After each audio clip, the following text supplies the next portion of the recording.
Welcome back to my YouTube channel. If it's your first time here, thanks for stopping by and checking me out.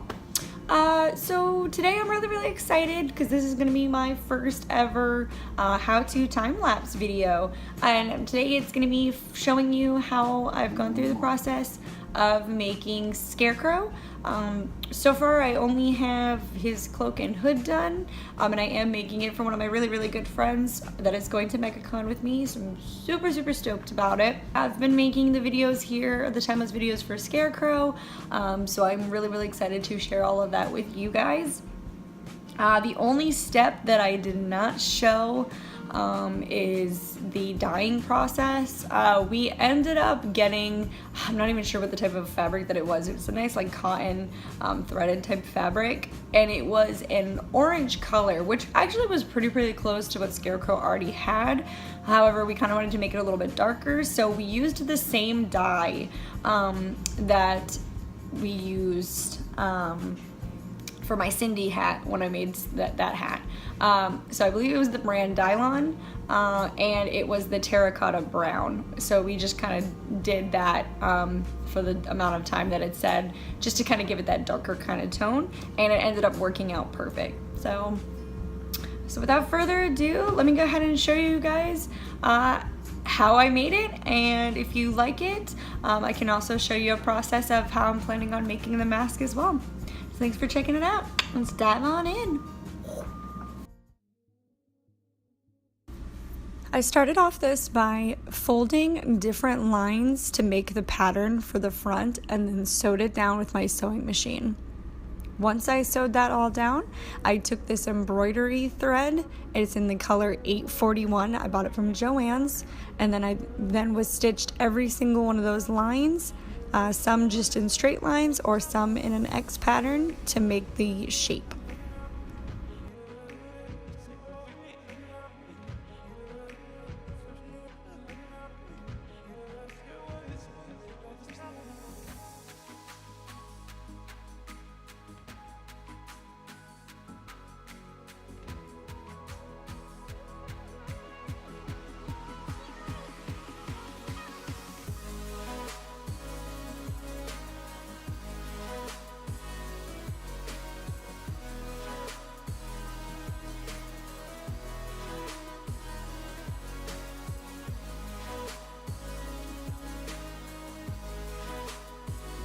Since I didn't get to show you guys how I did the front, just showing you here how I did the back, and just showing here that I did fold the different lines, pinning it down, and then once I pinned down exactly how I wanted it to kind of pattern out and look, I then went and did all the sewing.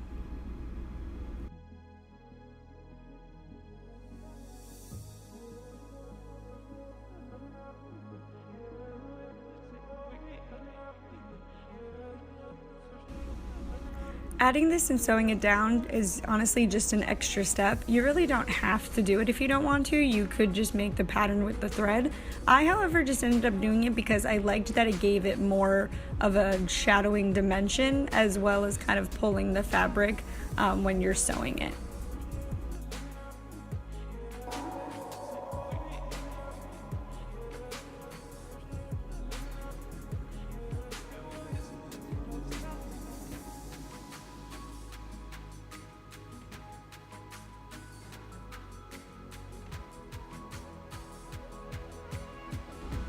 And just like the front, you then just repeat the same process for in the back and just continue to sew in all along those lines that you'd sewn before.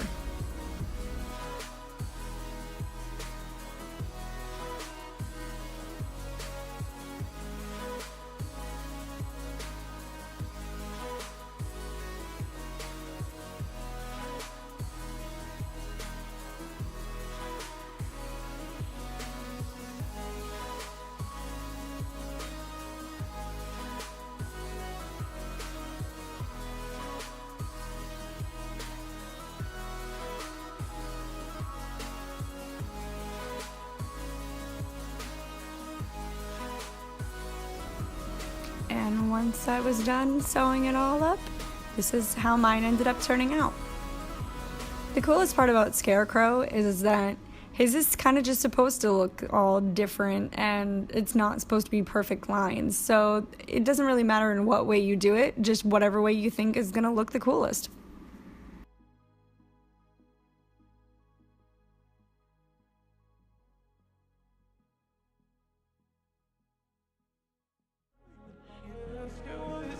Now let's move on to the hood. I had a lot of fabric in the back, so I ended up cutting it, and then pretty much what I'm just doing here is just sewing it so that, of course, there's not a gaping hole in the back of the hood.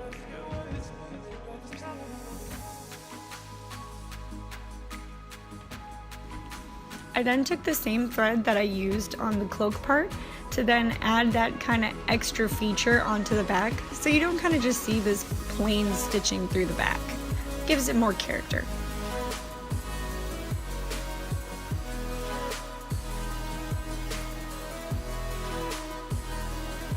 I also apologize that sometimes I ended up getting out of focus. My bad.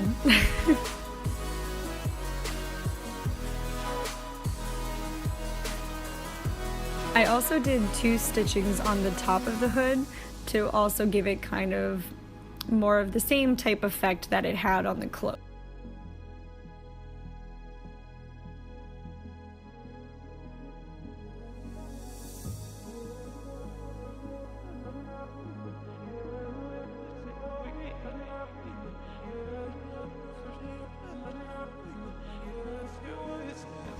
Then I began working on the point that he has on his hood. I ended up cutting off the extra fabric and then from there shaped and re-sewn it on there just to make sure it had an actual clean point.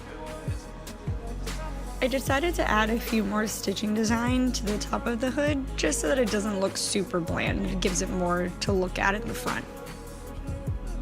I didn't do the stitching though for the front because I didn't want it to take away from the front and pull so it was showing too much of the face. Then came the fun part of being able to cut the cloak up. I kind of just went completely random with this, some kind of by doing by eye of what his looked like, and then others just by doing it on just what I thought would look pretty good for it. After I cut it the way that I saw that it would look good, I just ended up fraying the sides to give it more of that weathered look. Since the back piece is already pretty short, I didn't want to shorten it more by cutting it up, so I just decided to fray the back.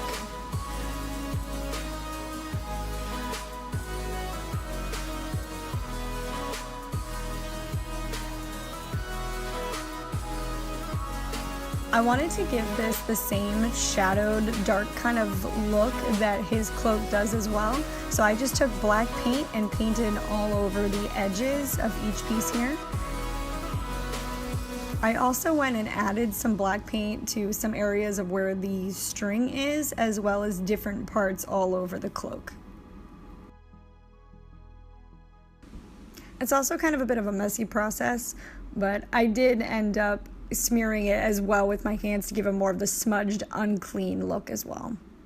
As you can notice, it's also all over my table.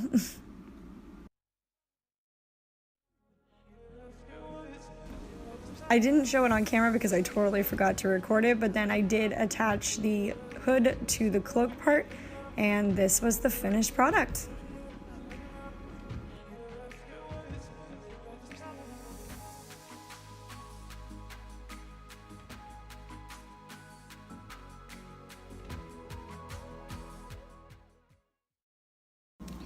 There you have it. So that is the process of how I did it. The process itself really wasn't that hard. It was just a little time consuming.